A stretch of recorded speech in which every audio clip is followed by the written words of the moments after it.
কীর্তি রচনা করা হয়েছিল বলে মনে করা হয়।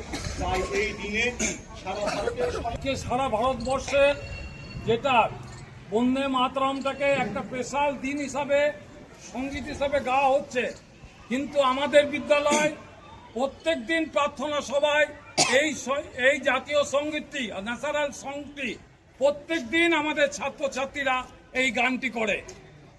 আমাদের বিদ্যালয় এবং এই আমাদের ছাত্রদের সাফল্যের জন্য এটাকে তোমরা সবাই করতালি দিয়ে অভিনন্দন করো যে আমরা প্রতিদিনের কথা যেটা ভেবেছি ভারত সরকার আজকে তা ভাবতে পারলো, অর্থাৎ আমরা এই দিক দিয়ে ভারত সরকারের থেকেও এগিয়ে না। সবাই হাততালি দাও।